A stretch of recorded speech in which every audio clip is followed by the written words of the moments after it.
Yeah, we were just before we started rolling, we were talking about confidence and taking our sort of the parodies of ourselves serious enough to act upon them. That's, that's a direct quote from T.K. Coleman there. Um, and I was just adding to that the confidence piece. It takes a long time to, I think, develop confidence enough to do that, and it seems that some people are able to do it earlier.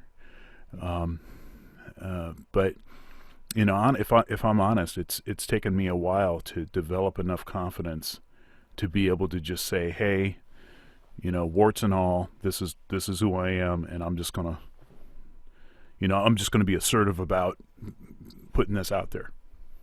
Hey, that's surprising for me to hear you say, because you've always struck me as confident. Like the day that I met you, you seemed to be very much at home with yourself. So I'd be curious to know, um, maybe how do you define, like stipulatively speaking, like how do you define confidence? What does it mean for you to be confident? And in what way did you have to learn and grow into that? Well, I'm an introvert, and I'm naturally shy, and in What if I was particular, like, oh, that makes a lot of sense, man. uh, That explains everything. that's right. That's right. Yeah. You always were shy around the ladies. That's right. I couldn't get you to say nothing to ladies. Man, I had this set up and you wouldn't say anything. Now, but there's actually truth to that. Um, I've always been kind of super shy around women, and just it's always been a your camera went out. Okay, there you Yeah. are. Okay, yeah, I've always been shy around women, um, in particular, and that has kind of maybe had something to do with my view that I haven't been as confident, um, with my wife. It was like a different kind of thing going on where, maybe for the first time in my life I felt confident enough to just approach her. Mm. Um, but in the past, I would get in my head and stuff, and so I would just not act on whatever. Now, as far as like, um, being a performer, musician, and stuff, that's something I've been doing long enough that I've never. I, I mean, I don't want to say never. I'm always a bit anxious when I play, but I believe that I have something valuable to say. Mm. But in this format, now I'm I teach for a living, and so I'm talking to people and expressing ideas and trying to be, um, you know, clear about what it is that I'm saying, and I want to impart a certain message or a certain meaning, um, to the student, and on a one-on-one kind of setting, or when I'm in a classroom setting, and I don't have to fight for attention, which is kind of the same dynamic as being a performer, not really fighting for the attention of the audience. They're there to watch you. That's a different kind of thing. But if I was going into like a room of strangers, then it would be a whole different thing. And I'm not much of a small talker. I think when we initially met, it wasn't long before we were pretty deep, uh, talking about really, really deep stuff, Yeah. and I think that's where I feel most comfortable. So when I say confidence, I mean the confidence that I don't have to small talk and I can just jump in and just say what I want to say. And some people can handle it and some people can't handle it. I'm not for everybody, and that's okay. Yeah. One of my favorite Seth Godin quotes is he says that like the first rule of starting a business or a new project is carefully defining who it is not for, right? Because if you say, oh, it's for everybody, then it's really for nobody, right? You have to know, who can I afford to not worry about? Who can I afford to not lose sleep over? Whose opinion can I afford to ignore? Because there's always going to be a large number of people that says, hey man, that bores me. Or, hey man, that's not interesting to me. In fact, I have this little experiment that I like to conduct. I usually do it about every month as kind of like a spiritual practice, a self-help exercise, if you will. I identify some project or person that I have a lot of respect for. And then I time myself looking for something on the internet where someone's talking smack about that. So, one of the times I did this, I picked Inception because I really love that movie. And I think Inception is just this amazing movie. It's never taken me more than like 60 seconds to find somebody talking smack about it. I went to YouTube, I Googled it. I typed in Inception, pulled up a trailer to it. And in the first 10 comments, there was a comment that said, this movie is not that good. And it's a way of reminding myself that if the people and projects I admire the most get this kind of criticism, I'm never going to be exempt from it as well, because the people that I'm trying to be like, the people whose level I'm trying to get to, they're already there and they're constantly dealing with that. And so you're going to deal with it too. And so it's helpful to know when you're making a project, hey man, who is this not for? Or when you're making a statement, who is this not for? Who can I afford to displease? Who can I afford to ignore? And I think confidence comes with that, because when you carry yourself as if like, oh no, I can't afford for anybody in this room to fall asleep or to get bored with what I'm saying or to disagree with my point. I mean, oh man, like you've lost the mental battle, and that's just going to steal all your swag. That's going to steal all your influence. But when you can stand before an audience or whatever it is you're doing, giving a performance, and you can say, this is who I'm here for right there. Right. Or this is what I'm here to achieve, and I can afford for everything else to fall to the wayside. That gives you conviction. You know what I'm saying? I do. You're talking about who you can afford not to please, or not to be sort of catering your message to. And it kind of reminds me of the whole the whole approach to, the lowest common denominator, trying to make your material fit to the lowest common denominator. The problem with that is you may reach more people, but in such a surface way that what it is that you're saying will have virtually no impact on them. It's not going to affect them really, because what it is that you're providing, anybody can. So I have an example of this, man. When we first started Praxis years ago, I was at this conference. It was like a homeschooling conference, and I had a booth in the what do you call it? The area where you have all of the vendors and so forth with their booths and flyers about their products and everything.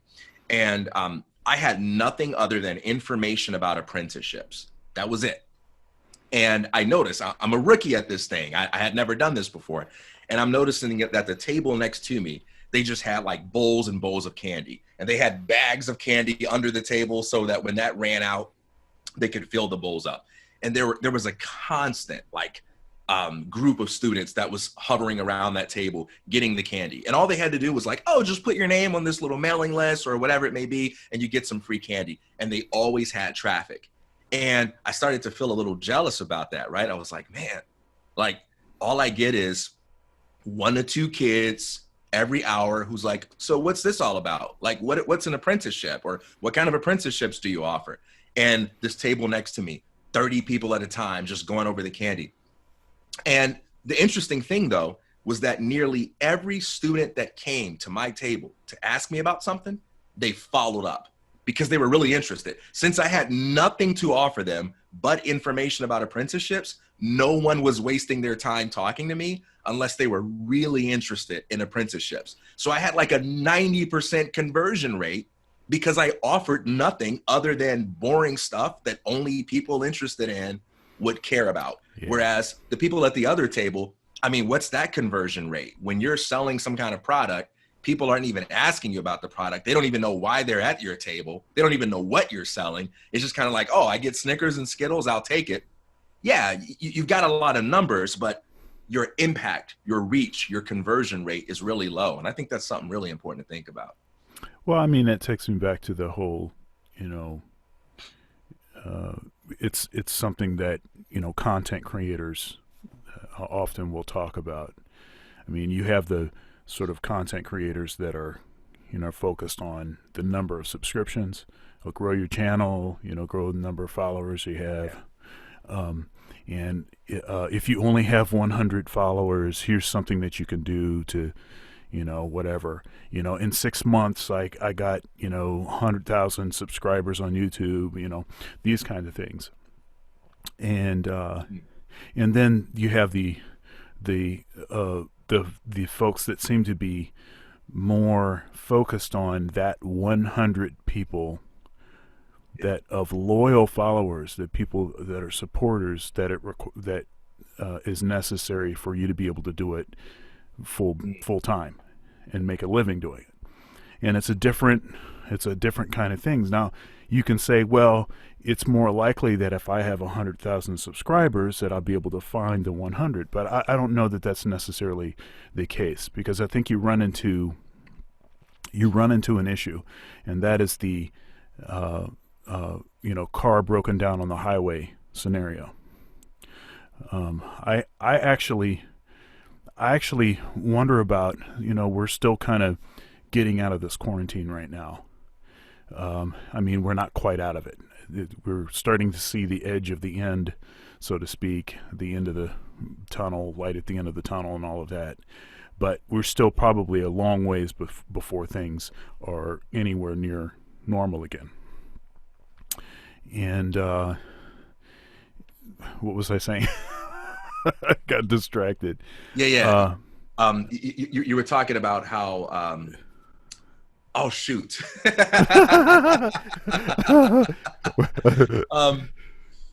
Followers. Like how some people think if you get the 100,000, then it's easier to get the 100 people. Right. And then I was saying the thing about being stranded on the highway. During this quarantine, I think the folks, as far as institutions like churches and colleges in particular, I'm associated with both. Who's going to be in more trouble or have a harder time sustaining? Smaller churches versus bigger churches, smaller universities versus big universities. And I think that what we think is the case, what is intuitive, is to think that the larger institutions will be, you know, more resilient than the smaller ones. And I think that there are situations where that is true. But honestly, in my own experience, what I've experienced from talking to different folks about this is that the smaller ones, because the people that are financially supporting them, they realize how critical what it is that they're doing is to the you know, to the survival of that institution. They're really doubling down. Whereas larger institutions, it's, oh yeah, they have got, you know, they got money, they're okay, they'll be all right, you know. So you end up with that kind of thing. So I'm saying all this to say, you know, the whole, going back to the confidence piece, you can only reach who you can reach. You can't reach anyone that you can't reach. And if you take something off of who you are or what it is that you can only impart, you can only say, in order to make it more palatable to a larger number of people, then maybe you'll reach more people in a very surface way, but you're not going to have those sort of impactful, profound moments that are life transforming for people. And that's why I'm doing this. That's what I'm interested in doing.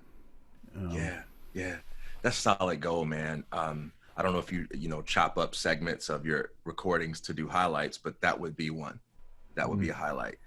Um, you know, I always, I always think of it this way. What is the point of me giving myself to the world if the self that I am giving is so watered down, diluted, and compromised that it's a self that I don't even want to be?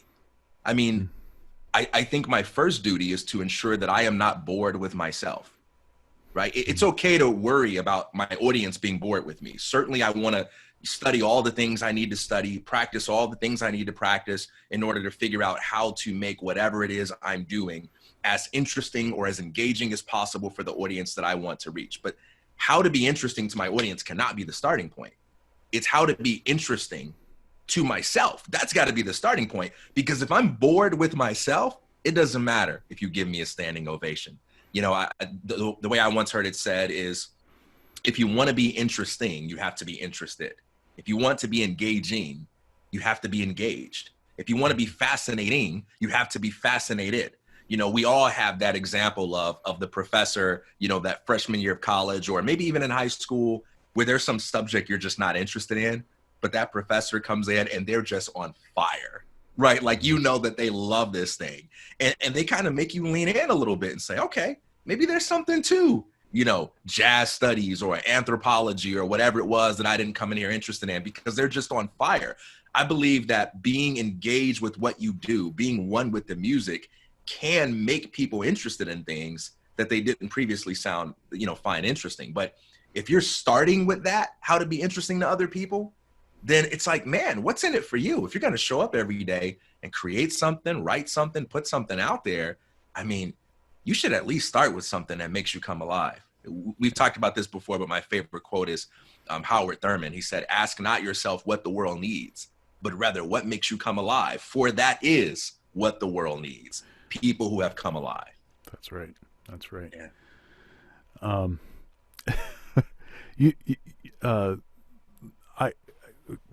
When you're talking, and you know, we did a quarantine interviews episode, and you know, people should go and check that out. That was a lot of great info. Got to really dive into T.K. Coleman's history, his backstory, his prequel, and and I get to plug that right now. That's okay.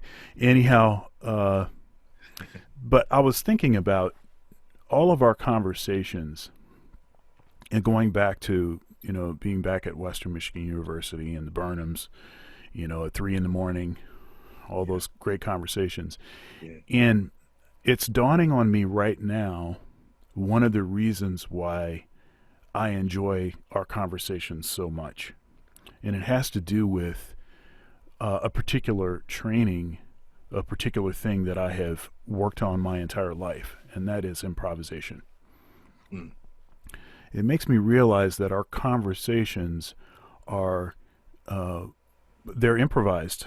I mean, you know, that's you know, I guess it's obvious in a sense, it's obvious, but that's what's so interesting, is that I never really know where they're going to go. Mm.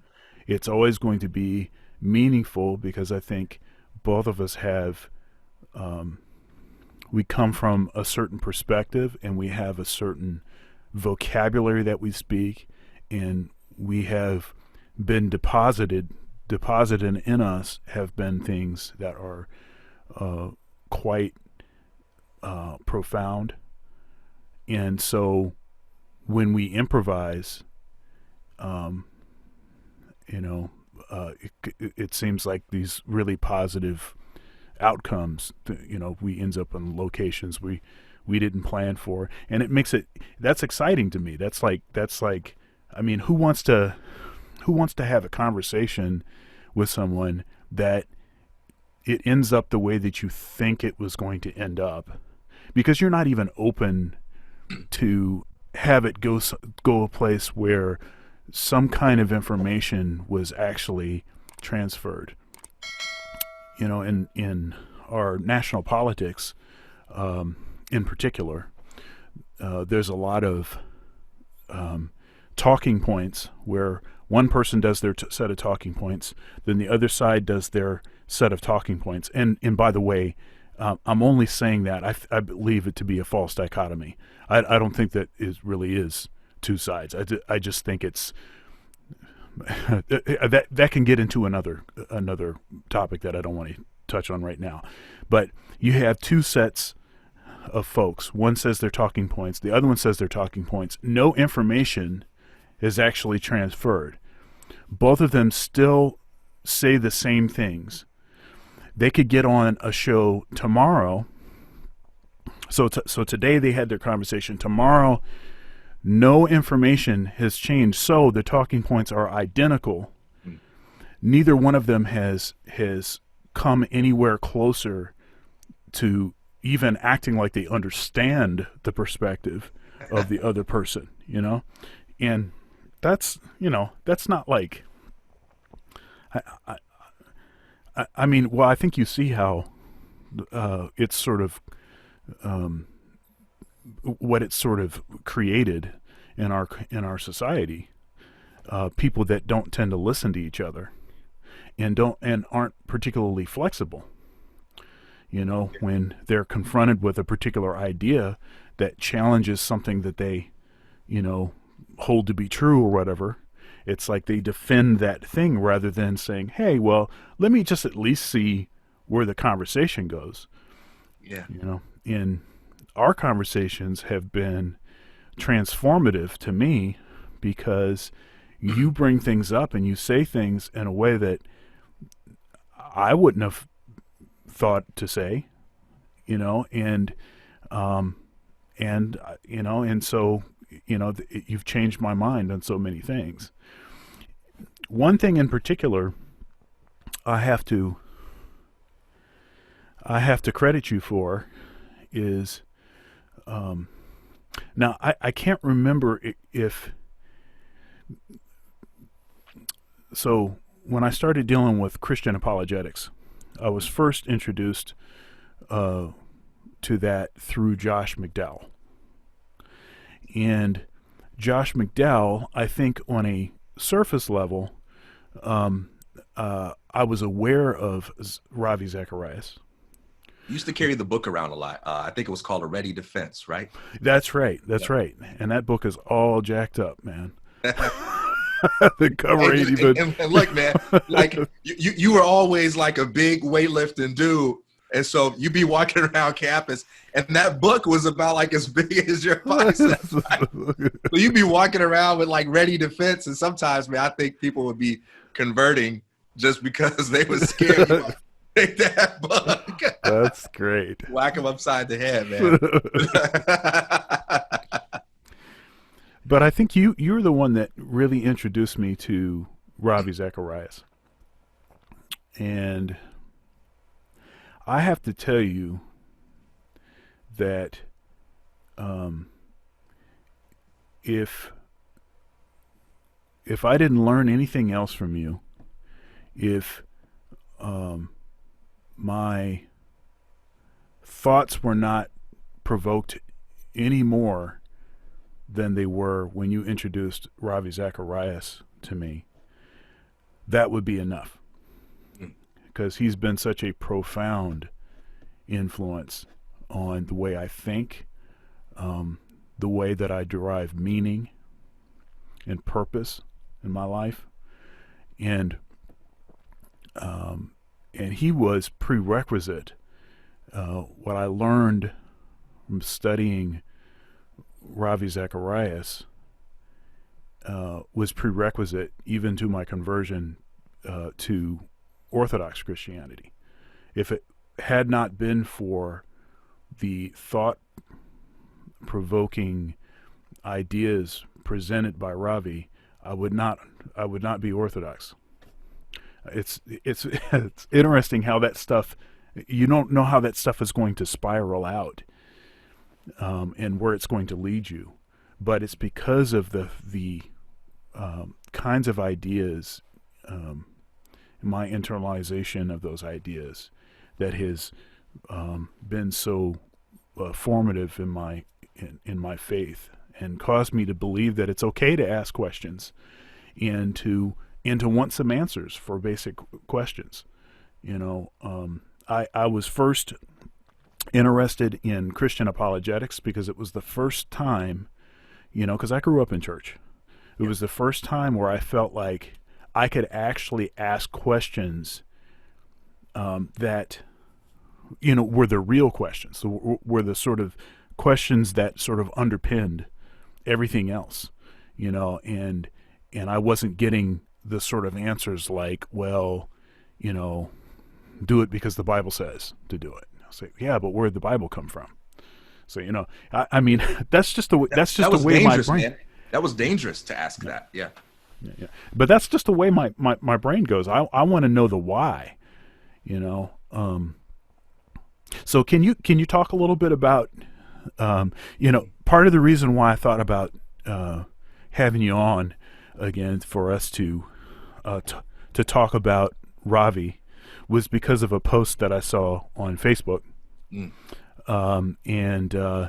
You first of all, can you mention the post a little bit and maybe give us like a quick and dirty version, and then maybe talk a little bit about Ravi Zacharias and his influence on your life.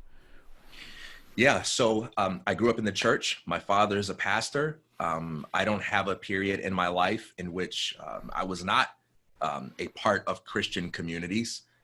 From the moment I was a little boy, from the time that I can begin remembering, I was hearing sermons. I was hearing people talk about, eternity and all of these different things. But I was always an inquisitive person, and I always had questions. But I learned pretty early on that there are some questions that are more likely to get you in trouble than others. And maybe not because people were trying to suppress truth, but rather some questions make us uncomfortable. Some questions can frustrate us when we don't have the answer to them. Right. And some questions can make the people that care about you concerned that you might be deviating from the right path and that you might be headed for danger.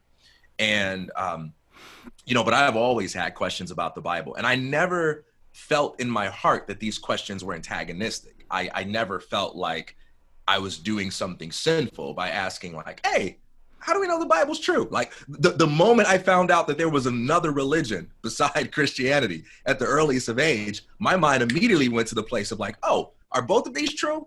Are either or? Like, do they say anything that contradict? Does that religion say anything that contradicts this religion? And if so, what do we do about that? Right? I always had those questions. And you learn to sort of strategize who you talk about those things with so that you don't, experience any sort of ostracization, if you're a part of a Christian community. At least then. I think a lot has changed now, but at least then. Excommunication. What's funny, by the way, if I could just take a quick detour, my brother Gerald and I, because he introduced me to Ravi, him and I were just talking about how different apologetics and is today than how it was 20 years ago, and how it was almost shocking to me to see so many people come forward, including people that I knew, talking about Ravi and paying these tributes to Ravi Zacharias when he passed away. Because I was like, wait a minute, you like Ravi? You read Ravi? Oh my gosh, where were you guys 20 years ago? Well, we were the only ones. Yeah, when I would carry a Ravi book and I would get in trouble for that stuff, man. Where Christians would get mad. Like, people don't understand just how apologetics was not this thing, man, that was embraced by mainstream Christianity when guys like Josh McDowell and Ravi Zacharias, John Warwick Montgomery, William Lane Craig, when they were first starting to popularize this stuff. It's sort of like I was listening to this Andreas Antonopoulos lecture called The Infrastructure Inversion, and he's talking about like Bitcoin and all these different types of things. But one of the things he says in that lecture is that new technologies always have to prove their value in an environment that is optimized for the very technologies that they're disrupting. And so when we tell the story of history, we tend to be very romantic about it. We tend to say, oh, there was this inventor who came up with this brilliant idea and everybody embraced it and it changed the world. And Antonopoulos says, no, it's actually the opposite. What happens is someone comes up with a new idea, everyone freaks out and gets really scared about it. And they say, no, let's stick with the old thing. And after just plowing ahead over and over and over again, being persistent, the world eventually changes gradually, but surely. And then people look back and say, yeah, how did we ever think otherwise?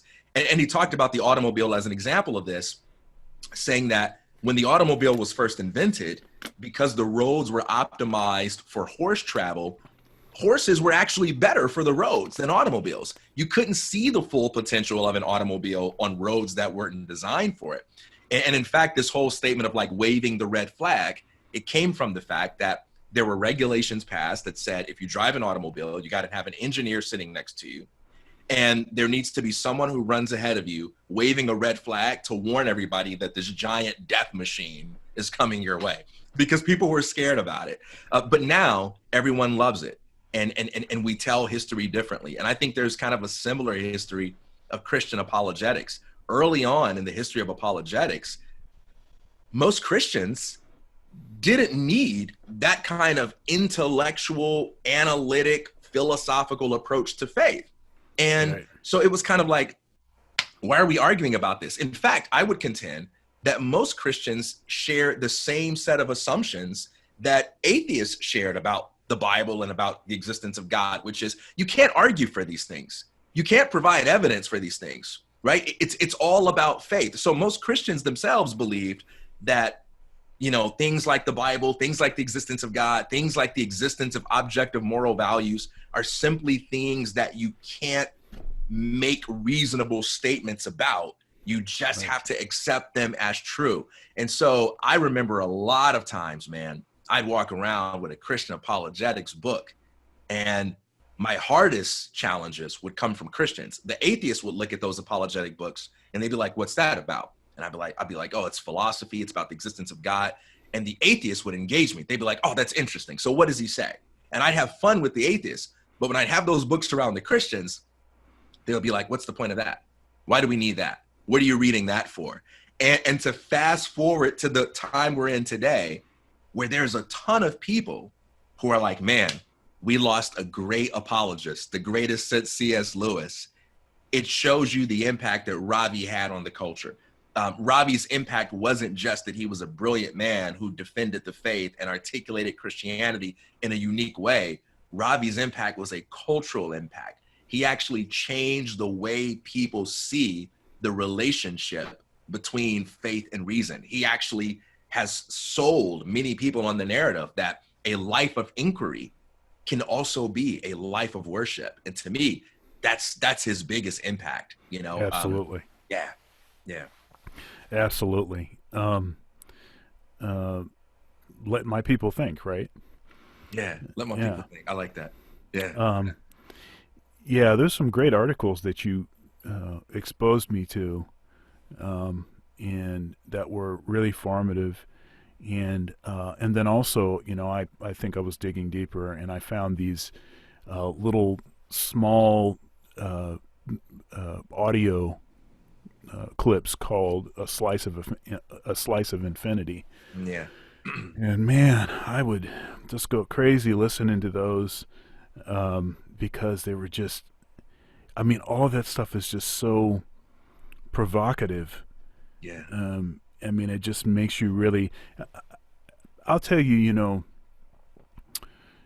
anytime, one thing about Ravi, and he says this regularly, is, you know, when he's kind of contextualizing sort of the reason why he has this, that he's all about meaning and purpose, and how he kind of developed that. And he talks about his backstory, having attempted suicide. And so the stuff that we hear him say, he developed that stuff, that information was first to address his own issues. Yeah. You know, so he's ministering to himself, and and then he found that was useful, that other people needed that same ministry.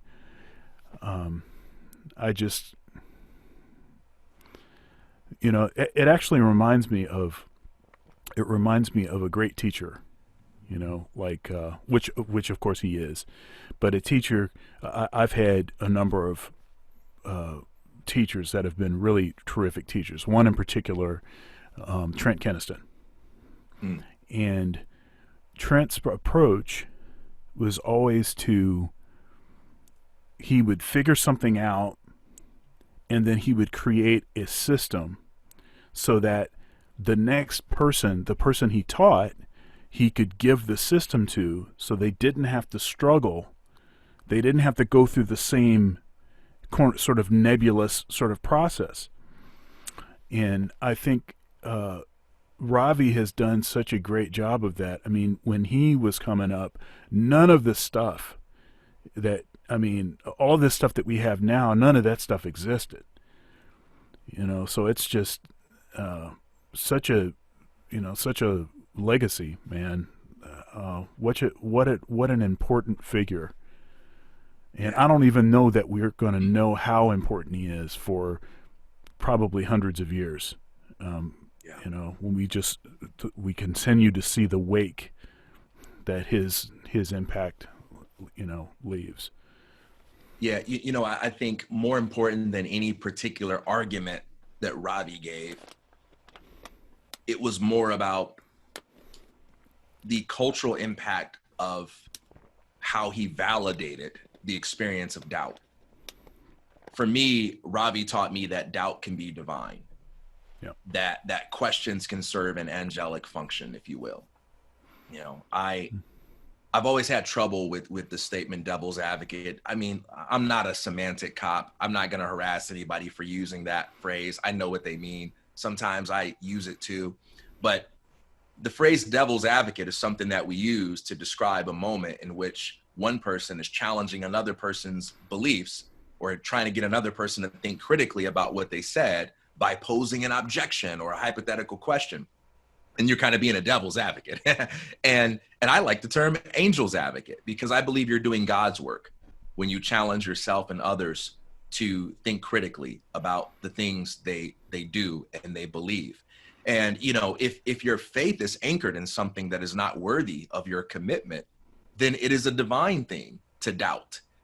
And we shouldn't react to the mere fact that you struggle with your faith or that you have questions about what you believe, without really taking a careful look at where that doubt is coming from and what those doubts might actually be teaching you. C.S. Lewis said that, when a person doubts, they might be more nearer to God than when they believe. It's kind of like that saying that of all crimes, the greatest treason is to believe the right thing for the wrong reason. If for instance, your faith in God is based on, well, my mom told me that God is real and I wouldn't want to disappoint my mom. If you have doubts about that, I think those doubts bring you nearer to God. When your doubts are undermining something that is superficial and moving you towards something that is more substantial and enduring, that doubt is divine. It's a wonderful thing. And as long as you're trying to suppress your doubts, as long as you're feeling guilty about the mere fact that you have them, you're never going to be open to the answers that those doubts are leading you to. When I say questions can serve an angelic function, what I mean by that is that, angel means messenger of God. And if you pay close attention to the questions that keep you awake at night, those questions might be ushering you to a truth, to an insight that can alter your life and that can put you on a path that allows you to positively impact other people. When I talk to people with great insight, that insight didn't come to them for the most part as a single shining epiphany in one moment. That insight is usually the product of inquiry. It usually started as something that was just sort of like vaguely bothering them and they didn't quite understand. And the epiphany is the culmination of this process of wrestling with things, analyzing things, doubting things, thinking things through, toiling with it, and then it hits you and you're like, I got it. things are coming together now. They make sense. But the question is the beginning of that. And if we run from questions, if we are afraid of questions, we not only blind ourselves to the insights they lead to, but we also concede very valuable ground. Very valuable ground. You know, it's like, what a loss to faith.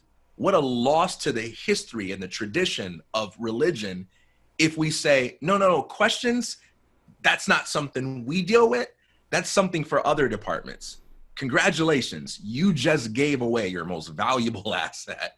You know, congratulations, you just gave people one argument, one great argument, perhaps the best argument you can give for never being interested in anything that you have to say. Because what is faith?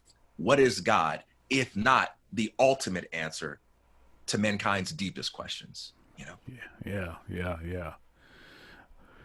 You know, and, you know, when I think about Ravi, I have to admit that he's been the gateway that I learned so much about other apologists. You know, William Lane Craig and C.S. Lewis. I learned about C.S. Lewis through Ravi Zacharias, and how profound C.S. Lewis is. G.K. Chesterton, Tolkien, all of those folks. Malcolm Muggeridge, all those cats. Yeah. Oh yeah, all of that stuff through the lens of, through the gateway of Ravi Zacharias. And again, like I said, because of that questioning, and then to start to learn, you know, like Chesterton is Catholic, you know, and C.S. Lewis was Anglican, you know, and even some of that information, and then going back to some of the earlier Catholic, and early church fathers, even all of way back there, all of that stuff was through Ravi Zacharias. It's like amazing how deep, because one thing that I appreciate about Ravi is that Ravi was willing to quote folks that were not mainstream, that were not, you know, Ravi has a huge sort of evangelical Christian following. Okay, that's probably where he has the most numbers, right? Yeah. Yeah. But he would regularly cite people that were not evangelicals. Yep. You know, and often people that were not Christians. Yep. You know, and he quote an Indian proverb and an early church father in the same breath. Yeah. Yeah. Really, and we were talking about earlier about confidence. You know, it takes confidence. It takes confidence to do that, because guts, man, yeah. Yeah, because guess we're not doing that. People were not doing that. And you were talking about, you know, being sort of ostracized for having apologetics books when we were coming up, right? Imagine being the person that's developing that material. right. So yeah. He certainly represented that idea that all truth is God's truth, or that no truth is something that you need to be afraid of. It reminds me of this Dallas Willard, another great Christian philosopher that I discovered through Ravi. The late Dallas Willard was Dallas Willard said he was talking about world religions, and someone was challenging him on, you know, him being a Christian and maybe like quoting a person that wasn't a Christian. And Dallas Willard said, breakfast is a good idea, and I do not intend to abandon it merely because Hindus practice it. And I thought that was just a really brilliant, a brilliant moment. And like, nobody exemplified that better than Ravi by quoting something that wasn't in the Bible. Ravi was essentially representing this idea that if something is true, it doesn't matter who first said it. It doesn't matter who discovered it. All truth belongs to us, and it's for our good, you know? And he had a way of communicating it that had such great balance between wisdom and empathy. So to quote Ravi, quoting one of those sources, he always quoted an Indian proverb that said, once you give a person, no, once you cut off a person's nose, Yep. there's no use in giving them a rose to smell. Yeah. And it kind of mirrors that verse in the book of Proverbs in the Bible that says that a man offended is harder to be won than a strong city. And a lot of people came at Ravi. They brought a lot of heat in his direction, but the way that he addressed people, he always addressed with empathy. He would always thank them for the question. He would always talk for a bit about how he relates to that question and how the questioner is not the only one to feel that way. A person could spend 10 minutes yelling at Ravi, if there's a God, why would there be evil? And this is nonsense. And this is nonsense. And then Ravi would spend 2 minutes letting that person know why he thinks their question is very fair, very reasonable, and why they aren't the only one who's asking it. That kind of empathy, man, that's almost as powerful as any philosophical answer you can get. This guy was a bad dude. I mean, if you want to see a master class in how to conduct a question and answer session, oh my goodness, this dude. This is a bad dude. And to your point earlier about the truth thing, truth is truth. If it's true, then it is true. I don't care who it came from. I mean, and that kind of comes to the whole thing where you have to evaluate whatever it is that's being said as a standalone, proposition, or whatever, a standalone point. It doesn't matter who it came from. And the other thing is, even if something comes from someone that you trust, you still have to evaluate the proposition. It has to stand on its own merits. Okay? And so it doesn't, and to that point, I remember, I play with the Columbus Jazz Orchestra, and Mavis Staples came to sing with us. And I remember, and this is something that she's been regularly quoted as saying, is she would say, because they took a lot of heat for one song in particular, she took a lot of heat for, because it seemed to be fusing gospel and quote unquote secular music or whatever.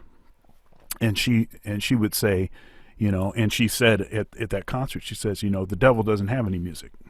Woo! Devil didn't have any music. Yeah. And it's a different way to say this, but it's the same thing that she's mentioning. And another thing is, the Catholic Church, by certain sort of fundamentalist, purists, so to speak, they will criticize the Catholic Church for having made alterations or whatever, or made changes over time, or going to a certain part of the world and incorporating certain customs into their practices. And that alone is a reason for them to dismiss the Catholic Church. But I think, and people can take different positions on this. The understand that the core of what I'm saying, not the specifics. I'm sure anybody can find a specific instance where maybe they feel like clearly there's some kind of violation or whatever. But that's not the point. The point here is that when the Catholic Church perceives something to be true, they said, hey, this is true. We recognize it as truth because of our relationship with the church, with Jesus, and so we're going to say, hey, that's true, and we're going to incorporate that. We're not going to shun it or push it away. We're going to say, hey, this is true, and so you see that sort of that principle. It's sort of ubiquitous. It's all around us. I mean, I guess that's what I wanted to say. I don't have anywhere else to go. Oh man, I think that's an amazing insight into itself. I think I read, it was R.C. Sproul many years ago. He said something to the effect of, there's not a single particle, not an atom, not a molecule in this universe that is not expressive of the glory of God, you know? And, you know, if we were to talk about, you know, in a musical sense, we can say there ain't a note on that piano that belongs to the devil. That's right. That's right. That's right. Now, of course, for anything that exists, you can figure out a way to use it for evil, to do things with it that are not good for yourself or for others, of course.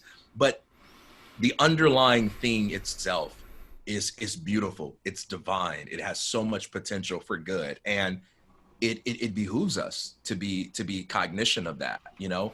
And I think Ravi represented that idea exceptionally well.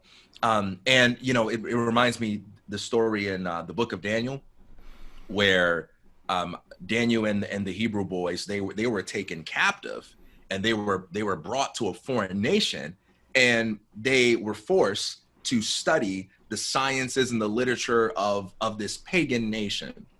And it was interesting because the Bible talks about God endowing those boys with wisdom so that they understood the sciences and the literature of the Babylonians greater than the people who were actually citizens of that nation. And one of the things that means to me is that this dichotomy between, you know, something like, oh, studying theology or striving to be a missionary versus going to school and studying physics or striving to be a musician, that dichotomy is a false dichotomy, right? Like, the world is our mission field, and our job, our art, everything that we do is our ministry. And I credit Ravi for sowing the seeds of thought that kind of help expand my world in that direction. I mean, you grew up in a church, and I don't say this hating, because I don't think there are any bad intentions about it, but I'm sure anyone who's grown up in a church, you've seen like the church raise money for missionaries before, right? Like, hey, let's raise money so that we can send these students, you know, to this other nation and spread the gospel, or let's raise money for people that are already out there doing that. And I think that's great work. But you don't see that for things like, hey, let's raise money so this person can go build a theater, you know, go build a children's theater and teach people how to do physical improvisation. Or hey, let's raise some money so that this person can go study classical music. And it's because, you know, well, that's not explicitly religious.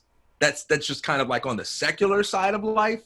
And it's not a sin to do that stuff, but it's just sort of like in this neutral category. It's like being a mathematician isn't ministry, you know, like, but going to Bible school, trying to be a pastor, that's ministry. Being a mathematician, it's okay for a Christian to do, you know, but you know, you want to have some ministry stuff too that you're using for the glory of God. But you can do math for the glory of God. You can play basketball for the glory of God. You can be a baseball coach for the glory of God. You can compose music for the glory of God. You can be a computer scientist for the glory of God. You can be an investor in stocks and bonds for the glory of God ad infinitum, because every particle belongs to God. Every note on that piano belongs to God. There is no true knowledge that is not the knowledge of God, you know. Yeah, you know, in the early church, an Orthodox thought is the simple idea that whatever is beautiful glorifies God. Yeah. Whatever is beautiful glorifies God. If there is beauty in it, then it glorifies God. I mean, and so in that sense, you know, this sort of sacred secular dichotomy, which is really an outgrowth mostly of the Protestant Reformation, you don't see that sort of dichotomy and the sort of desire or necessity to place things in these what I consider to be false categories. It's much more like what you're talking about, where your entire life, everything that you're doing, if you are a person of faith, then your life is your ministry. Yeah. Right? And so then everything that you're doing is an act of worship. So when I'm at my job, that's an act of worship, right? And the beauty that is involved in that act, in treating people well, no matter if I'm at church or, I mean, you hear folks talk about this whole thing, People, you know, acting right, they're being on their best behavior when they're in church, and then living like, heathens or whatever for the rest of the week. And that's not that doesn't compute.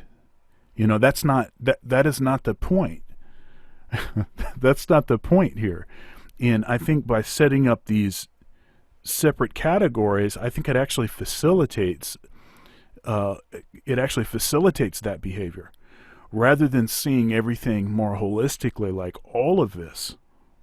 This is all, and I have to say that Ravi was instrumental in my development of that perspective. It's through reading Ravi Zacharias that caused me to question this sacred secular dichotomy that I always was at odds with, because I'm a jazz musician.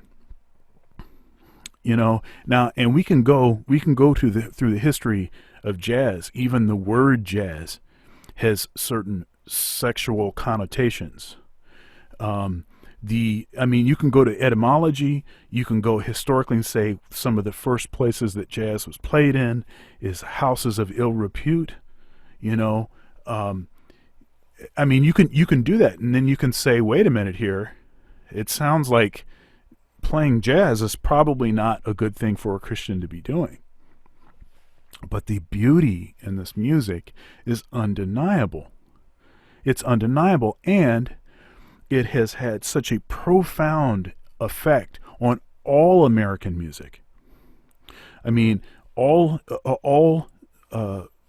popular music forms originated in the black church, and jazz was one of the streams that flowed out of the black church, and it has been so tremendously influential in all music. And to try to deny its impact, and or to try to contextualize its impact as being some sort of work of the devil, I think misses the whole point. And so I always was at odds with that whole thing. Besides the fact that if you go to a black church, and it's a black church where the preacher has that perspective that, there's the world's music and there's God's music. Jazz is in R&B and hip hop and all that stuff. That's the devil's music. God's music is this other stuff. It's only has to be gospel music. But then if you were to actually analyze the music, theoretically, you would discover that music the God's music had been so influenced by this other music that is considered to be the devil's music, right? And so I always wrestled with that, but it was through Ravi that I was able to put a lot of that internal struggle to rest. Yeah. I love that, man. And I definitely think that's one of his biggest impacts. Along these same lines, it makes me think about how in the changing and evolving nature of vulgarity in the history of art. So if you were to take something like Shakespeare today, we would look at that as, oh, that's sophisticated art, right? Whereas maybe listening to pop music today would be like, oh, that's vulgar. But if you go back to the time of Shakespeare, that was looked at more like how Justin Bieber and Britney Spears was looked at. Like, Shakespeare's work was considered to be pretty vulgar. It was pop music at the time. It was not respected at all as this intellectually sophisticated thing. And it makes me think of that when you talked about, like, if you go back to this church music where there's kind of this perception of like, oh, get that worldly music out of here. But it's like, whoa, you analyze the very foundations of the music that you're playing here, right? That comes from a much broader space that was actually rejected at one time as being very devilish. So it's just funny to kind of think about how, each generation's artistic sophistication and intellectual sophistication is a previous generation's definition of vulgarity. We see it played out, in this conversation that we're having about apologetics, where maybe at one point it was looked at as kind of vulgar, but it's been brought to this place of being respected as this valuable thing. And it's a reminder of the work that we have to be willing to do, the persistence that we have to be willing to have for things that we believe are worth fighting for. If you got something that you feel a deep conviction about, you say, I want to share this with the world. Here's an impact I have on the world. And maybe everybody says, oh, that makes me concerned about you. That makes me afraid, or that makes me uncomfortable, or I think that's stupid. I don't think that's worth investing in.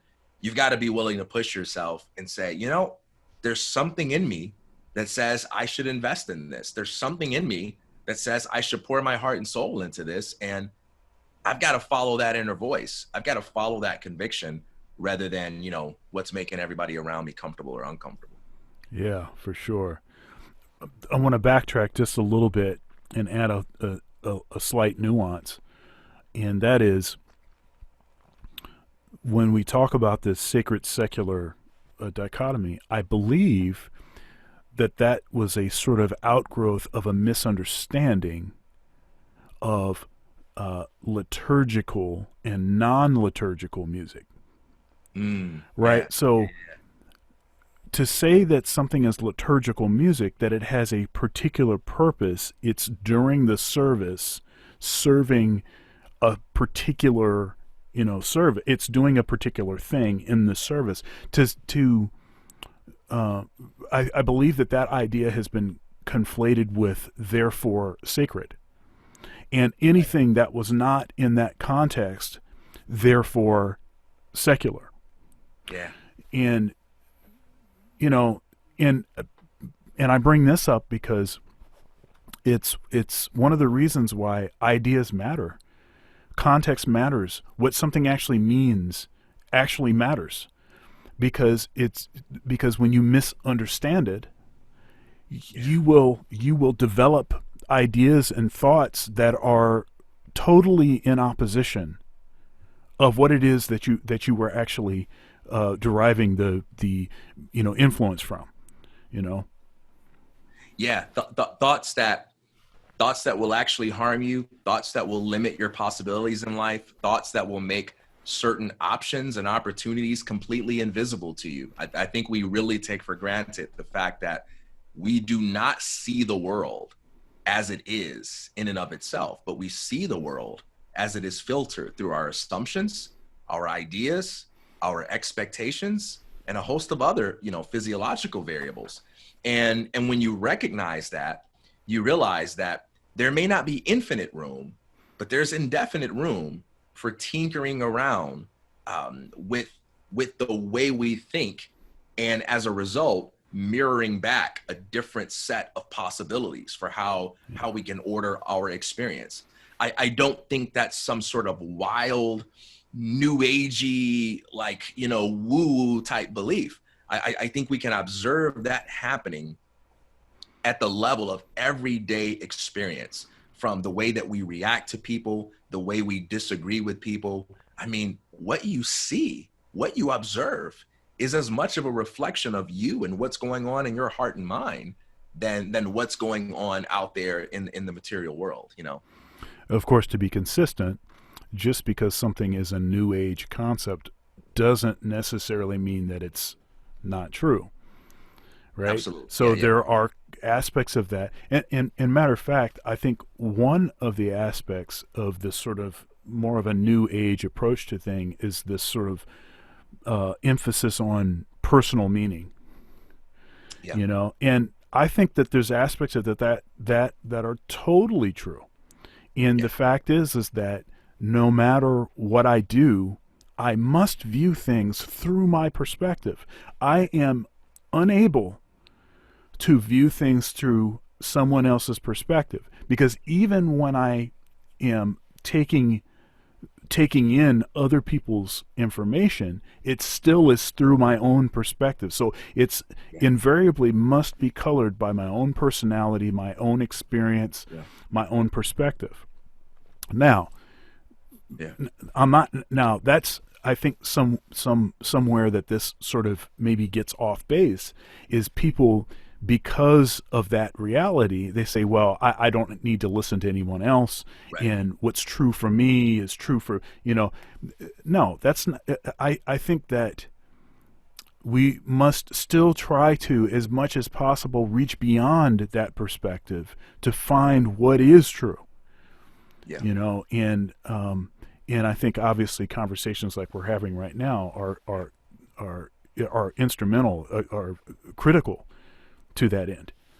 And here's another thing that in tribute to Ravi that he embodied so well is, you can get to the bottom of so many things in life, not everything, but so many things, simply by being more quick to understand what is being said than being quick to try to refute it or dismiss it.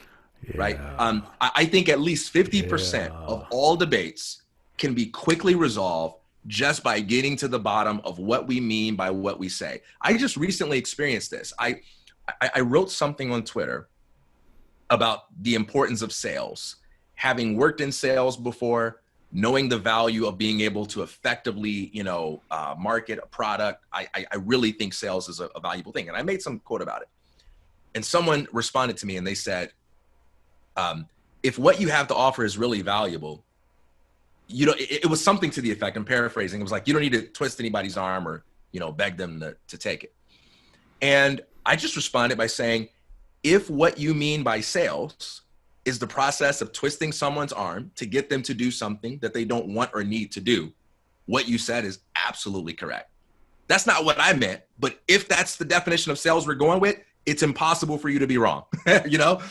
What I simply mean is the process of highlighting the features of a service or product in order to demonstrate how it can meet another person's needs, and then allowing them the freedom to choose and respecting whatever they do. Now, if that's what sales means, then it's a very good thing. So, and then they kind of responded back like, no, I think it's bad. and I said, hey, I agree with you. The way you're using it, it is totally bad. The way I'm using it here, this is all I meant, and I think sometimes we get into back and forths with people. We get into debates with people, and because we're so quick to just refute what they're saying, we're so quick to show them how they're wrong, we don't realize that what we're reacting to is the hangups that we have about their words. We're reacting to the emotional baggage that we carry about the way they're expressing themselves. And it doesn't mean that they can't learn anything from us, but it's usually better to adopt the posture of saying, well, before I attack somebody's position, Right. let me see if I can learn something from them. And that just makes you a better thinker, What was whose quote is it about semantics? Something to the effect of, what could be more important than the meanings of the words? What is it? It's like, in this context, the quote is invalidating the idea that semantics is of no value. Like, oh, that's just semantics. Yeah. And the quote says, what could be more valuable or more important than the meanings of the words that are being used to express ideas, right? Yes, semantics are very important. And in fairness to semantics, I think at least half the time when people say, oh, that's just semantics, they're kind of reacting to someone that's being pedantic. Because right. Sometimes people can be pedantic, right? Sometimes people can treat you as if they have invalidated your position simply by defining a word in some way, and you don't settle debates by definitions. You establish meanings by definitions. And, right. Sometimes, it's fair to say people who know and do philosophy have as much of a tendency as anybody else to be completely obnoxious,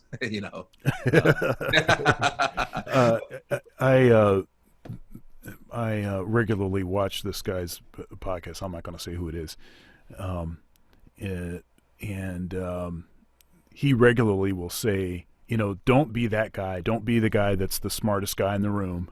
Yeah. Don't be that guy, And I think maybe the first time I heard him say that, I was kind of like, well, I mean, but what if you are the smartest guy in the room?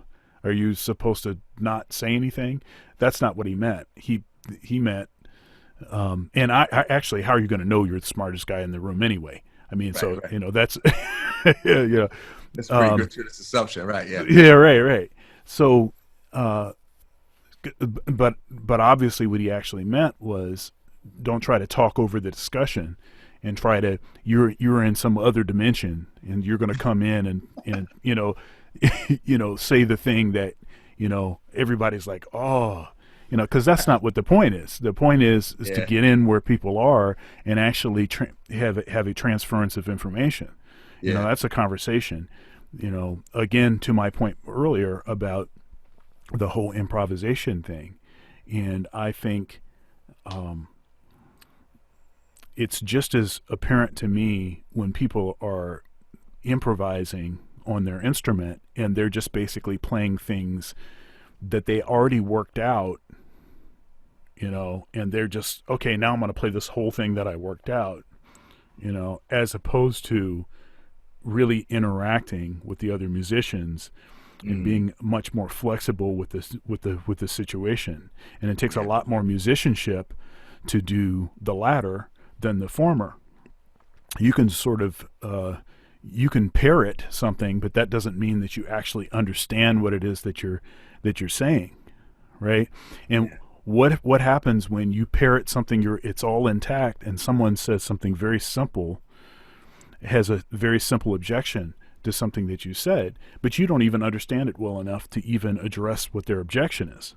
Yeah. And so you just have to move on to some other topic, or just speak, raise your voice, speak over the person, right?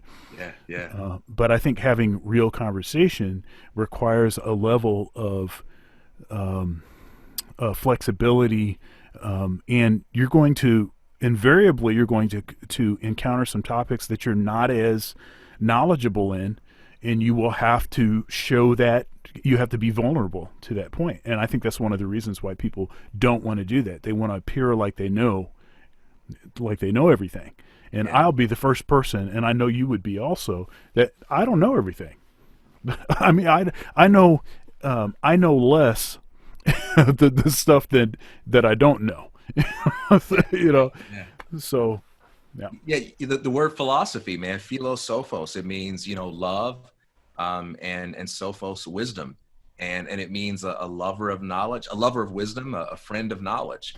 And philosophy isn't for knowers, it's for learners. And I don't mean that in a super strict sense, like if you know something or ever want to make a claim, the knowledge philosophy forbids that, but rather it's based first and foremost on it's a spirit of inquiry. Most people think about subjects, they think about it in terms of a body of knowledge, right? We tend to think about history, for instance, as a set of facts to be learned about the past, or or maybe math, a set of principles to be learned about, maybe computational thinking, or about, numbers, or whatever it may be. And philosophy is less about walking into a classroom and being like, all right, give me the facts. What's the body of knowledge? It's more about capturing a spirit of inquiry. I remember, teaching an intro to philosophy class, and we would introduce certain topics like the mind-body problem or whatever it may be. And students would always sit back and be like, okay, so what's the answer? And we'd say, all right, well, this philosopher made this argument, but this other philosopher over here says, oh, this guy's all wrong, and here's why. Go. What do you think about it? And they kind of be like, well, what's the answer? Because they're accustomed to going to these classes where teachers say, here are the facts about physics. Here are the facts about history, right? Well, and philosophy isn't there to do that. It's not here to be like, hey, here are the facts. It's, let's put on our thinking caps and let's address questions that might not have answers, but we're not going to give ourselves the easy out of saying that question probably doesn't have an answer merely because it requires more than two thoughts to see what's going on, right? Right. That's what philosophy is about. Yeah, I remember one thing that years ago, it seemed like a regular thing that we would say, or that you would say, it was something that you said initially, is that you believe that one of the classes, one of the courses that should be mandatory for any degree program is a course in what is it, critical reasoning. Yeah. And can you talk a little bit about that so folks know what it is that I'm referring to? Yeah. So, critical reasoning is simply the study of arguments and the role that arguments play consciously and unconsciously in everyday human discourse. So an argument is simply any set of statements in which some of those statements that we call premises or reasons are set forth as evidence for one of the other statements that we call a conclusion, right? And you can look at arguments formally, you can say premise 1, premise 2, conclusion, but arguments occur all the time informally. People make arguments all the time without presenting them in a structured way. If I say, don't listen to anything Shawn says about philosophy because his degree is in music.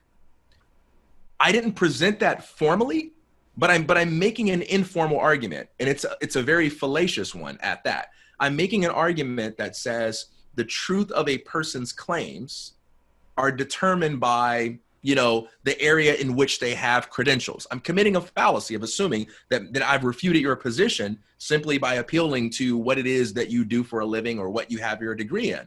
But the reality is truth exists independently of a person, Right. position, Right. of a person. If I say 2 + 2 = 4, that doesn't magically become false just because a murderer said it, or just because a thief said it, or just because a guy that didn't major in math said it. And just because a PhD mathematician says it doesn't mean that it's right?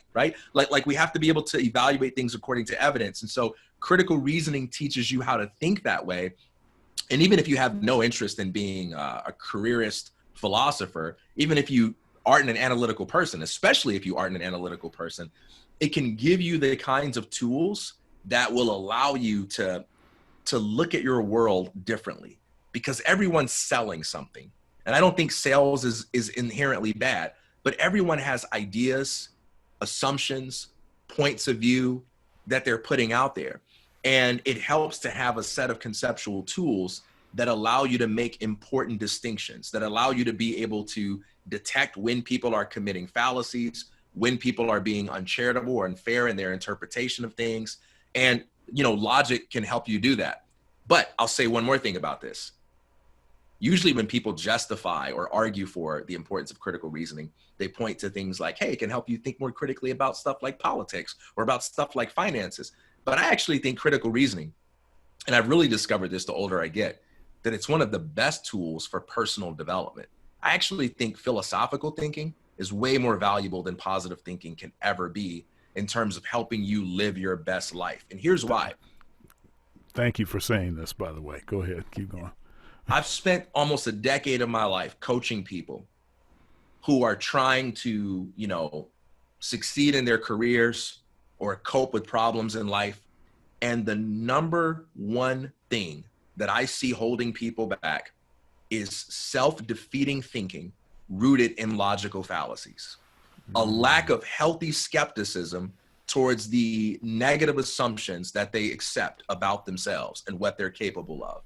And anytime I have been effective with coaching people, it has been because I have been able to empathetically get them to be methodologically skeptical of things they are accepting about themselves that are absolutely untrue. Even at the level of, yeah, I can't learn math because I didn't come from a family that was good at math. Or I can never make a lot of money because I come from a poor background. Or, yeah, that worked for so-and-so, but that probably wouldn't work for me because of these horrible arguments that I'm about to make, for why I can never be successful. And you can't just come at people and attack them like, man, let me show you why you're being irrational. But having those tools of logic to be able to ask questions and say, well, what do you think about this possibility? Or tell me more about why you feel that way. Or what is it that makes you think such and such a thing is true? Critical reasoning gives you that ability to ask good questions. It gives you that ability to see the assumptions that people are making, right? And that really improves your ability to help people, but it also improves your ability to help yourself. If you have an area in your life that seems to just be killing you and, you know, there's no solution, it's far more likely that you have reached the limit of your ability to generate alternative perspectives than it is that there's no solution. I rarely think we know enough to say there's no solution. Usually when I meet people that are stuck, it's because they have a strong, philosophically unjustified sense of having tried everything, which usually means that they know about 10 things to try. They've tried all those, they don't work, and they've run out of ideas, and they have no concept of the other 50 possibilities that they've never imagined or that they've never been trained to imagine. Yeah, you know, I like I said, you know, I so appreciate you for saying that. I'm a realist. You know that about me. Yeah, yeah. And being a realist, it neither means that I am an optimist nor a pessimist, but rather that I am trying to adjust my perspectives as much as possible to correspond with reality. And what better way to do that than to think deeply and critically about my assumptions? Yeah, absolutely, man. And I truly believe, and this even applies to many people that come off as confident and in control. We think the world is a mean place in terms of what we say to each other. But if you really want to know the nature of darkness, familiarize yourself with the kinds of things that people say to themselves and start with your own heart. Because people are mean, people are cruel, and people are most uncharitable when it comes to that inner monologue. People are most irrational when it comes to that inner monologue. And that's where the real danger of irrationality lies for me. I don't think the real danger is just at the level of, oh, but if you don't think critically, you might vote for the wrong person. Because anything that you say or do to another is an extension of the thinking that you have about yourself, right? And if the thinking that you have about yourself is very anti-self, is very anti-life, is very anti-possibility, well, then we shouldn't be surprised when you move about in the world that is very anti-self, anti-life, and anti-possibility. And I think a great deal of problems that we see in terms of people not living healthy lives, not having healthy relationships, it comes down to never having been taught to think critically about their own personal power, about their own possibilities, about their own potential for beauty and brilliance. It's no longer shocking to me, but once upon a time, it was shocking to me to see how when you talk to people about things like power, how many people look at power as something that is primarily an external phenomenon. It's something that exists in other people, in other places, but it's not something that exists in me. Now just think about what it must be like to live a life when you have no concept of personal power, when you see yourself as someone that lacks agency, when you see yourself as being nothing more than the actual and possible outcome of choices that other people make and of things that happen to you. How do you overcome that? I don't think you overcome that by making people feel bad for being sad. I don't think you overcome that by telling people that they ought to be happy. I don't think you overcome that by moralizing and telling people that if they're really a good person, they ought to take responsibility for their lives. I think you overcome that by lifting the hood on their thinking and say, let's take a look at what's going on under the hood. Let's take a look at some of these assumptions, some of these beliefs that you have about how ugly you are, about how powerless you are, about how incapable you are of anything. You know, that to me is the real power of philosophy. And I bring it back to Ravi because he talked about apologetics and the existence of God. But for me, there's no subject I associate Ravi with more than using philosophy from within the Christian worldview as a tool for thinking about how we cope with meaning and suffering? You know, I believe that high self-esteem, I'm sorry, I believe that low self-esteem, which it seems that that's what you're addressing when you talk about these negative thoughts that people have and negative monologue, and high self-esteem are just as inaccurate. They're both inaccurate. They're both wrong. And I think often we get turned off by someone we consider to be conceited or arrogant, but we don't consider the person that is in their internal monologue talking themselves down. Yeah. And therefore never allowing themselves to get to a place where they can actually realize their dreams and all of that. And you were talking about assumptions. Yeah. I have to admit that one of the assumptions that I've had to reevaluate it's taken me a long time to, I think, really get to the point where I feel less sort of controlled and manipulated by it, is just this idea of asking for the sale. You know, I've always seen that, historically have seen that as first of all, as something that I don't want to be involved in. Something that reduces the value of what it is that I represent in some way, that cheapens what it is that I'm doing. Yeah. And something that I have to admit by studying the life of Ravi Zacharias is that if he had not made that sale, asked for that sale, I would not know who Ravi Zacharias is. I would not know who he is.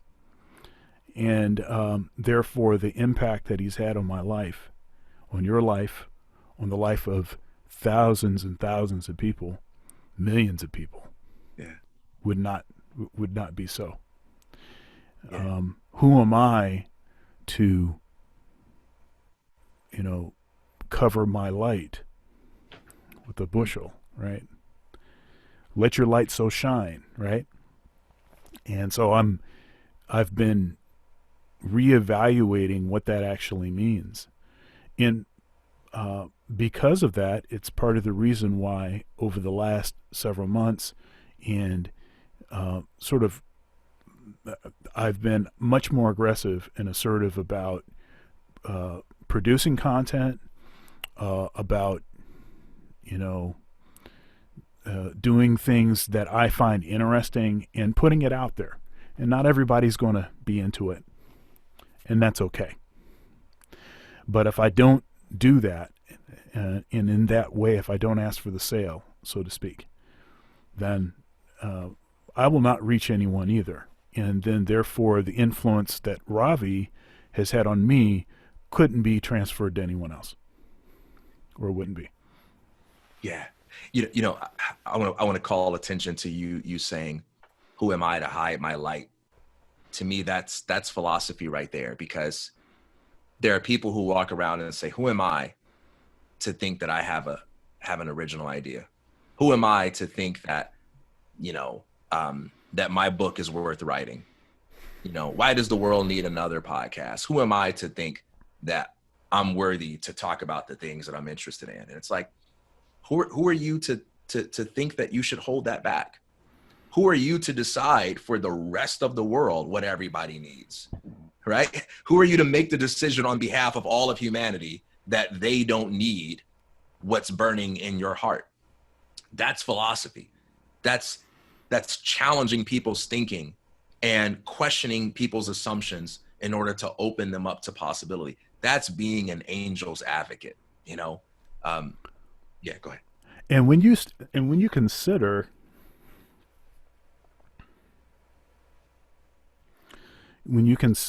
the only way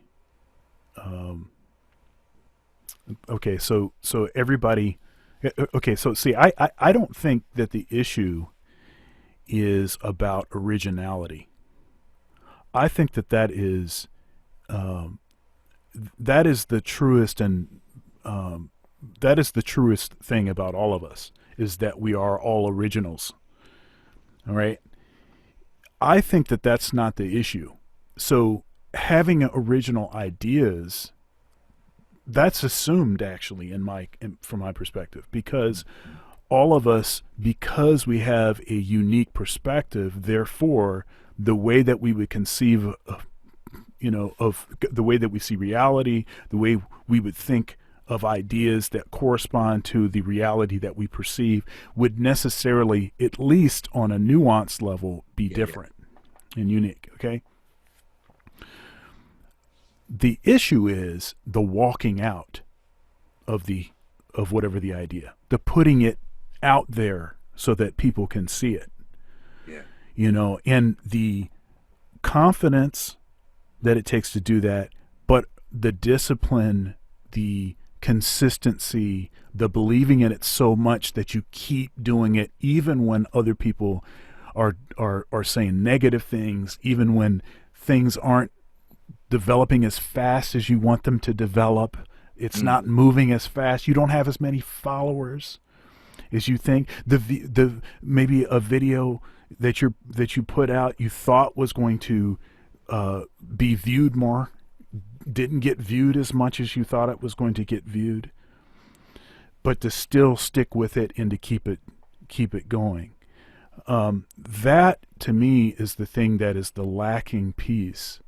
Yeah. It's not the original piece. Everyone has original ideas. We must activate those ideas by being confident and putting them out there, and as I said before, by asking for the sale.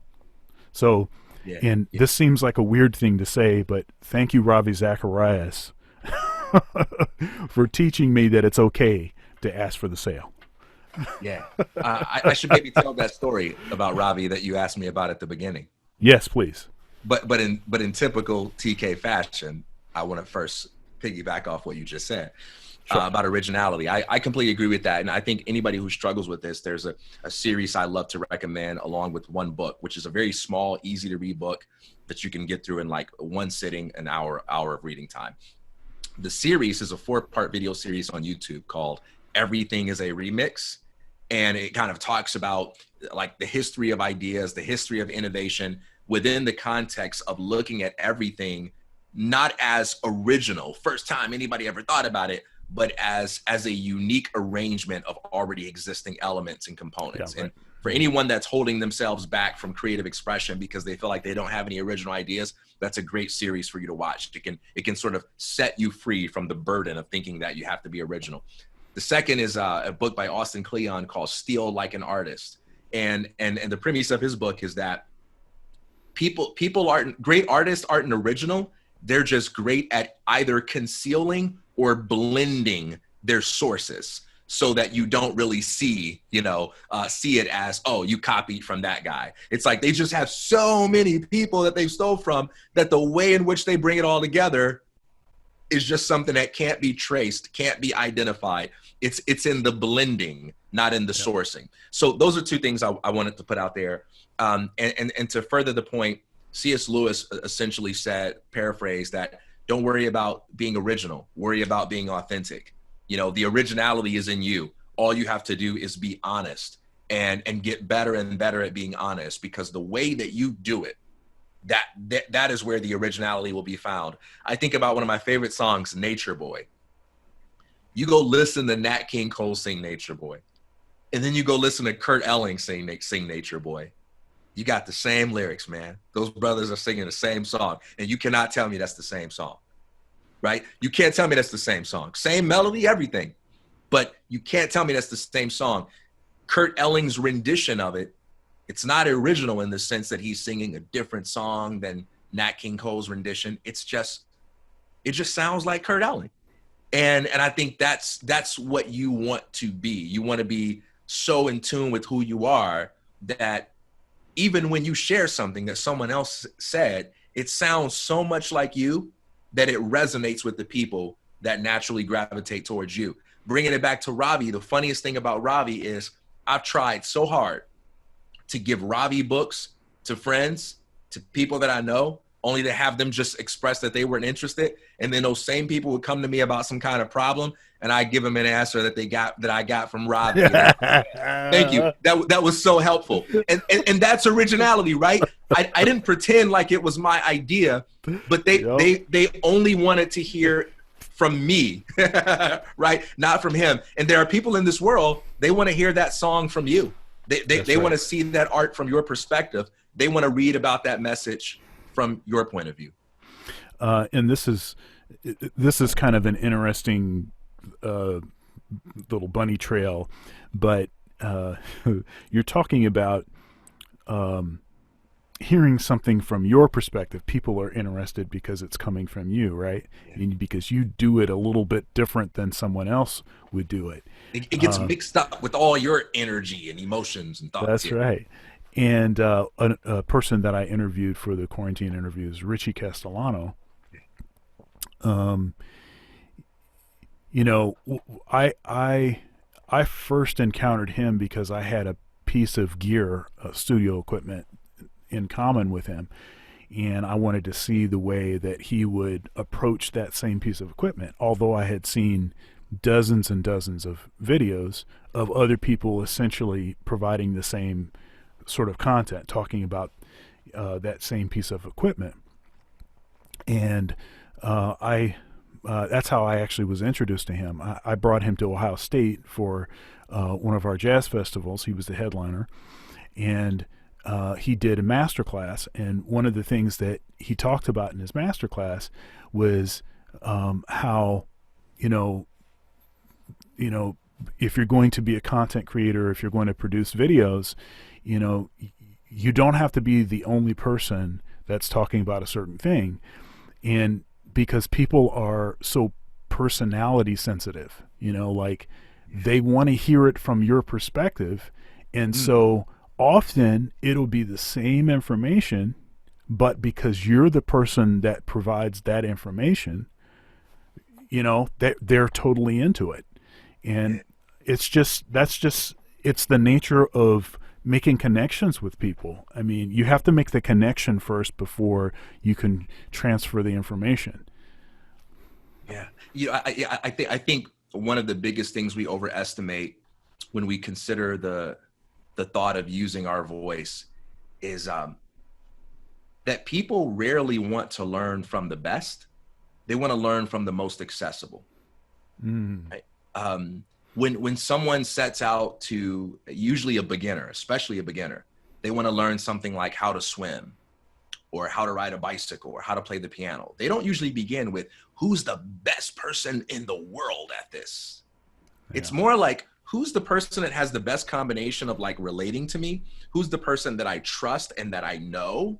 Which is why most people's philosophy of life, most of the things they learn, it starts with their siblings or their friends from school. No one says, hey, I need to invest some money. Let me go find the best investor. They go to their barber. They go to their buddy who knows nothing about finance. And they say, hey, have you found a finance guy that works for you, right? Have you found a dentist that works for you? People want to learn and receive things from those that are most accessible, those that are most familiar, those that relate to them. And I see this, in my work with young Black men, for instance. You can't talk about success in the abstract. You can't talk about abundance and wealth in the abstract. You need to tell stories of people who look like them, that come from the places they come from, that have gone out and done those things. And then it becomes real. And you can despise that. You can stand on the outside and say, oh, it shouldn't matter. A success story is a success story. And I say that's great in theory. But when you're dealing with human beings, a success story is not a success story. What resonates with people is the story of someone that connects with you at a deeply personal level. And it doesn't have to be about race. It doesn't have to be about gender. It doesn't have to be about something like obvious. It can just be, man, somebody from Chicago, they did it too. Or somebody that dropped out of school, they did it too. Somebody who grew up in a single parent home, they did it too. Somebody that didn't get along with their father, they did it too. And that's what does it. And so it's like, you got to use your voice, because there's something about the person you are that you can't even predict that's going to resonate with people. And you won't know what it is until people start giving you feedback and saying, hey, there's this thing about you that you probably don't even think is interesting, but it changed my life. And that's when you begin to build that confidence to keep moving forward. Like, yeah, I'm onto something here. That's another one of those assumptions that I've wrestled with, the accessibility assumption. I've always seen that as, until it's been a while since I've seen it this way, but I almost saw it as like a cop out. Like, you need to just muscle it up and just get the positive stuff that you need to get from whoever it is. And I still think that is our responsibility to do that, but I also see that that's not really how people are. That's not really how people are. And so you can pretend that they're different than they are, and design your messaging to speak to people that don't exist. Or you can say, okay, but the humanity thing is you have to make the connection first, and the connection facilitates the accessibility, right? As opposed to, hey, I'm saying all this great stuff, I'm saying it in a totally, in a way that's not palatable. I'm cutting people's nose off, and then I'm giving them a rose, and I expect them to still be able to enjoy that rose, right? Yeah. Or you can say, okay, the stuff has to be accessible. And another thing, and this is one of those illustrations that gets used often. It's the 4-minute mile illustration, where the guy that beat the 4-minute mile, people thought that it was not possible to beat that barrier. But then once he beat it, then dozens and dozens of people, beat it, like within the week. It was just like, it was crazy stuff. It's because now they thought that it was actually possible to do, and so sometimes seeing somebody, even, and I have to admit that I've been guilty of this, but seeing somebody that looks like you, that's, has a story similar, it's just super effective. And I shouldn't see that as being a cop out. I should see that as that's just being human. One of the greatest mixed martial artists of all time, still the GOAT in my mind, is a fighter by the name of Anderson Silva. And he still holds the record, I believe, for the longest title defense streak of all time. But there was this aura of invincibility that characterized him. I mean, he would have guys defeated mentally when they stepped into the ring with him. And it got to the point where Anderson was bored and just competing with himself. Like, okay, can I still win if I drop my arms and stick my face out and let the guy hit me a couple of times? Like, he's just that good, right? And he had this fight against this guy named Chael Sonnen, who for 5 rounds just kept taking Anderson Silva down to the mat. And it came down to like the last minute, and Anderson Silva still pulled out a way to beat that guy. And then they had a rematch, and Anderson Silva beat him pretty convincingly. But there was something about watching that match with Chael Sonnen that showed people, if you're going to beat Anderson Silva, here's how you do it, right? So there wasn't just the belief that it's possible. It wasn't just that some guy came so close to doing it that people were ready to believe that it was possible, but there was something about the way that guy did it that showed people how to execute on that possibility, how to make it real for them. And no match with Anderson Silva was the same after that. Every match after that was much tougher for him because fighters approached him differently. It wasn't the same. And you see something similar with Ronda Rousey. Once somebody figured out, hey, it's boxing. Like, she's really weak in her boxing game and in her boxing defense. She went from being invincible to taking down a lot of great fighters to just being like, I don't know if she can beat anyone now, because they figured it out. And so in a similar way, when you use your voice to put out your ideas and to talk about things, there are people that are watching you, and they're not just learning from the possibility of you doing it, but they're also learning how to make it real for them by seeing someone like you do it. So yeah, this super brilliant person over here might be saying all the same things, but my life is more like yours. I'm more like you. And I want to see how you do it. Well, one of the things I'm interested in right now, late in my life, I don't want to say late in my life, I hope I have many more years left, but like, you know, one of the things I'm interested in right now is computer science and information theory. I never paid attention to this stuff when I was younger, ever. And I'm like just beginning. All the people that really interest me the most are the people that started coding in their 40s. People that didn't get interested in computer science till they were old. The cat that's been doing it since they were 12, they frighten me. They don't understand how my brain can be so dumb when it comes to this stuff, right? Like, I don't want anything to do with those cats. You know, I want that dude that's not like the best, but that like started coding when he was 40, because that guy makes it accessible for me. And there's always something like that. But hey, I talk a lot. I should tell this Ravi story that you asked of me. Please. It was the summer, I believe, after my freshman year of college. And I remember you and I met you at that time because, you know, I went to college coming from a church background. And the first thing that was a priority for me was plugging into a Christian community. And so I immediately started looking into things like Campus Crusade for Christ, InterVarsity Christian Fellowship, all that kind of stuff. And that's how I met you. You were friends with a number of people, you know, who ran in those circles. And I met you, and we ended up participating in like a couple of Bible studies together at that time. And during that time, I was hanging out with a lot of Christians. And one of the things that was common at that time was outreach. People going out on the campus and talking with people that were not Christians and just talking about the gospel. And I actually went out with you a couple of times and did that. I went out with, I think this was really big for Campus Crusade at that time. And I went out mostly as an observer. And it was a very uncomfortable but interesting experience. It was uncomfortable because, I mean, who wants to be the guy that's walking around a college campus approaching complete strangers, and you're a freshman too? It's very important to fit in. And it's like, hey, I'm going to establish myself as the dude that's asking you questions about religion with the aim of converting you to Christianity. So it was uncomfortable for that reason. Interesting though, because nearly everyone that these people stopped would stop and chat. And these fascinating discussions about religion and God would develop. Hardly anyone would be like, I don't want to talk with you. Sometimes the conversations would get heated or whatever.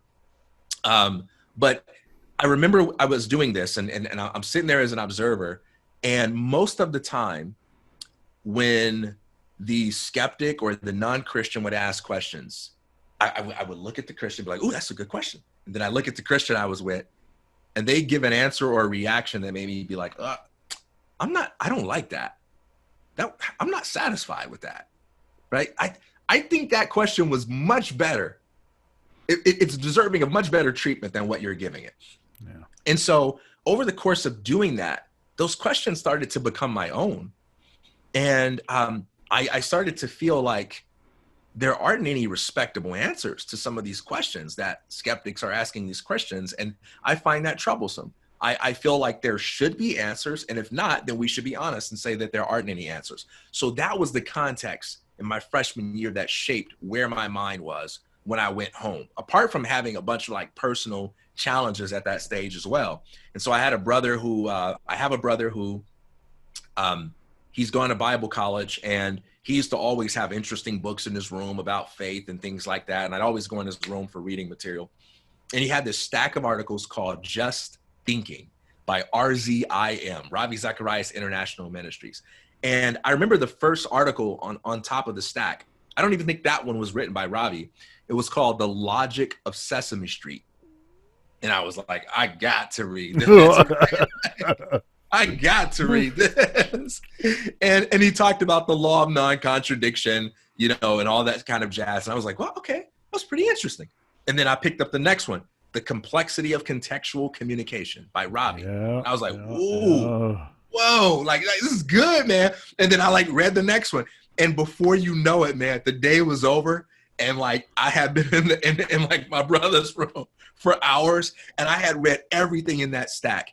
And I just felt like Neo in the Matrix, like, whoa, you know, like the scales were falling off my eyes.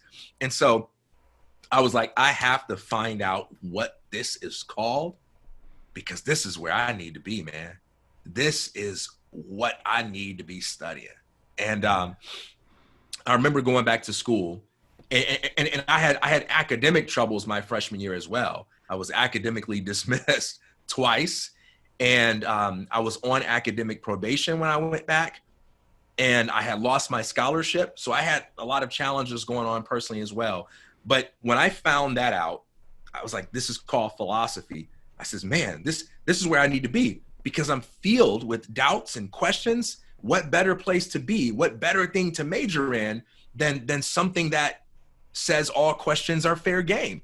Because that was the strongest signal that I got from Ravi. I didn't walk away feeling like, oh yeah, now I know exactly what I believed.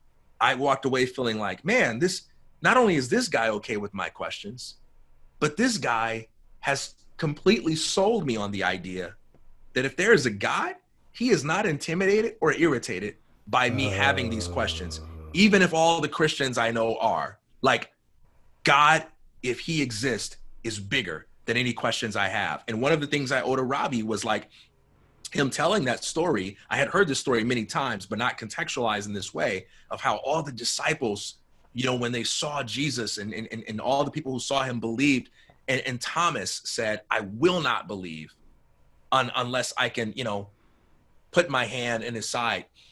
And if you look at that, based on like modern Christian standards, that should be looked at as pretty arrogant, because you're not just some guy who, you know, never heard of Jesus. You walked with him, you lived with him, like you heard all the teachings, you heard him say all these things, right? Like, you of all people should have no excuse. And not only that, how dare you set the standard, Thomas? How dare you not just say, unless I have evidence, I won't believe? How dare you put the specifics on it and say, I got to have evidence, and it's got to be exactly like this? And Jesus responded to him by gently taking his hand and putting it in his side. And Ravi says, that's the kind of God we serve.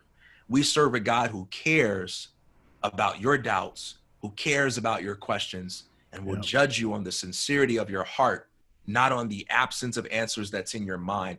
This is not a theology exam that you have to be afraid about getting the wrong answer to. This is a lifelong pursuit of truth, and you need to worry about making sure you're committed to it. We're not responsible for the availability of evidence or the manner in which knowledge is revealed, but we are accountable for the pursuit of truth itself. And that ignited my journey. So I go back to school. I go to the philosophy department. The chairman of the department at that time is Professor John Dilworth. And I go to his office and I introduce myself and I say, I want to major in philosophy. And he says, okay, have you taken any classes in the subject yet? And I says, nope, you know, but I read all the Ravi articles. And he says, okay, well, you know, what people usually do is they take a class or two in a subject. I mean, because majoring is a pretty big commitment, but you want to take a class or two and see how you like it, see how it feels. And then you can always declare a major. And I was like, no, I want to major in philosophy. I want to make that decision because I already know that I want to spend an awful lot of time in this place. I want to get to the bottom of things. I've got some questions that's burning in my heart. And I already know that this is the department that I'm going to call my home, because this is the place where it's all fair game. And I need to do some serious inquiry. I need to tick some people off with some questions that I have, you know? And it was like, that was it, man. I majored in philosophy. And, you know, because Ravi talked a lot about religions and a lot of questions and apologetics came up around that, I was like, all right, you know, I need to know what other wisdom traditions have said, what other faiths have taught, you know, like it's time to stop being afraid of that. It's time for me to learn about another religion besides the one I grew up with. And so I tacked on a double major in comparative religion and started reading a lot of that stuff. And I graduated with a degree in comparative religion and philosophy. And I don't work in either of those fields in some like strict external sense, and definitely not in an academic sense. But that knowledge has been instrumental in everything that I've done in the world of entrepreneurship and so forth. But here's the cool part. I graduated.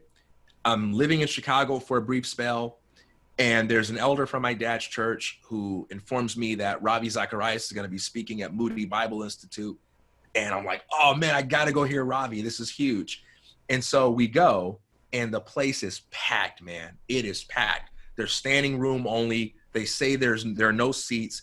And we had to kind of like be in the outside area and just sort of look in. And Ravi's so far away, and you can hear it, but you know, it's kind of like you're in overflow. And I remember just praying that God would just give me a seat. I'm like, and my prayer wasn't a very humble prayer. I'm pretty self-righteous about it. I'm like, I love Ravi more than anybody in here. I deserve a seat. That's how I felt. I was like, God, I might be guilty of idolatry. So you should give me this one. But an usher came up to me. He walked straight up towards us and he said, you guys need seats? I have 2 this way. I was like, what? I looked at the elder like, what? Is this dude serious? But I was like, don't blow it. Just like go. I don't want anybody else to see it and be like, wait, we were here first. And so we follow the usher and he sits us kind of like in the middle section. Like these were pretty good seats, man. And we got a chance to hear Ravi give that talk. And then afterwards, I had a chance to meet him.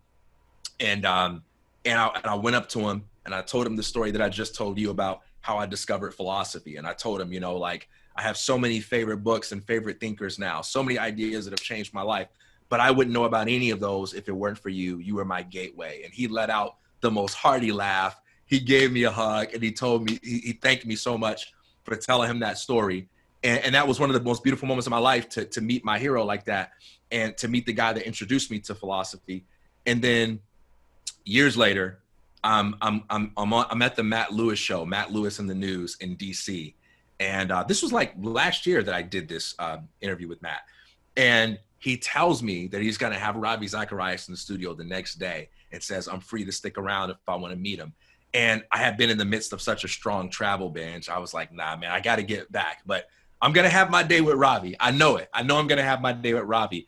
And I was wrong, man. That experience that I had at Moody Bible Institute was the only time in my life that I'd ever meet him. But that was everything. That was all I needed. And I'm extremely grateful for that moment.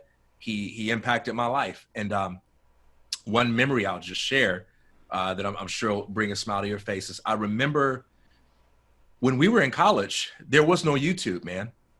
When we were in college, you didn't have the power to just go online and listen to more sermons than you can exhaust in your lifetime from some favorite speaker of yours. And so if we had speakers we wanted to listen to, we had to have a way to obtain cassettes or whatever. And so you and I had a bunch of guys that we like to listen to, and we basically had this smuggling industry where one guy would get a hold of like the Tony Evans sermons and like, you know, we'd make copies of those and, you know, we'd smuggle those around. And I would go to Ravi's website, RZIM, I think it was .org, rzim.org. And I would, you know, they would have these cassette booklets of like 4 cassettes, the Veritas form or something like that. Mm-hmm. I remember, I think the first one we listened to was Ravi Zacharias and Hugh Ross were on some radio show together. And, you know, like people were calling in so antagonistically, but I would save up like $25 from a broke college student. I get, you know, a little booklet with like 4 cassettes. And you and I would like order a pizza from Papa John's, and you lived in the Quad, I think it was. And we would sit up, man, like Christmas time, like kids at Christmas. And we would sit there and listen to hours of Ravi lectures and Q&A. And that's all we had were like those 4 tapes. And we just listened to those over and over again and debate about it. And we talked about, okay, what's another way you could answer that question or whatever it may be. And we'd just be so hyped up about it, man. And those were some of the best moments of my life because people would come in and out of the room. People like, you know, Mark at that time, I think your roommate. There would be other people from InterVarsity. There'd be people that were atheists. And they'd be like, what are y'all listening to? What are y'all talking about? And we would just be up all night having these amazing conversations about philosophy. And I remember, I'm not gonna sit here and pretend like nobody ever got mad or offended in any of those discussions. But the dominant memory I have was a bunch of kids, different belief systems, having the time of their lives, arguing and debating each other, and illustrating a statement that Ravi Zacharias said when talking about intellectual discourse. He said we should seek to shed more light than heat. And that's exactly what we were doing in those conversations. And it was because of him, man. It really was. And likewise, some of the best moments of my life. Yeah.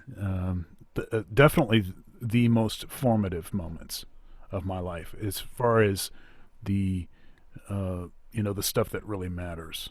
Yeah. Yeah. So we've been talking for a while.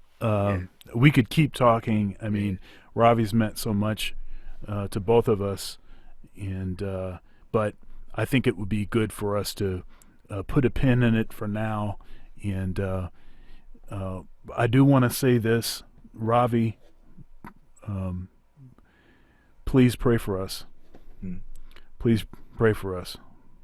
We need your prayers more now than ever. Thank you so much for your contribution to the world, and in particular for your influence on our lives. Yeah. You know, I'll say in closing, man. I've heard a lot of things. People say things like, life doesn't happen till you're 40 or whatever. But I feel like the thing that nobody could have ever told me about growing up is that life is really about the losses. When you're young and you dream about your future, you think about life in terms of addition, all the things that you're going to add to your life. You're going to add more money, add more freedom, add more success, add more relationships. But as you get a little older, you start to learn about the subtraction side of life. That as you're navigating through experience, people get taken away from you. And it kind of feels a little bit like Marty McFly in Back to the Future, where he's tinkering with the past and he's looking at that picture with him and his family, and people are disappearing, and pieces of himself are starting to disappear. You lose people, you start to feel like you lose pieces of yourself. And I've lost a lot of people that I've had the chance to meet, people that I haven't had the chance to meet, but I lost a lot of people, man. And I think about the concept of libation, where, people getting ready to have a drink and they pour out a little bit in honor of the dead. And I think I'd like to close by just saying, let's challenge ourselves to practice vocational libation. Let's pour our hearts and our souls into our dreams, into our spiritual callings, and let's pay tribute to people like Ravi Zacharias that have impacted us, that have shaped our lives. Let's pay tribute to those guys, to those people, to those great human beings by extending the impact they've had onto other people, and by rising to the occasion of our potential, so that one day people will speak of us as having made that kind of difference in their lives. Thanks for that, man. Yeah. I'll see you, man. See you, brother.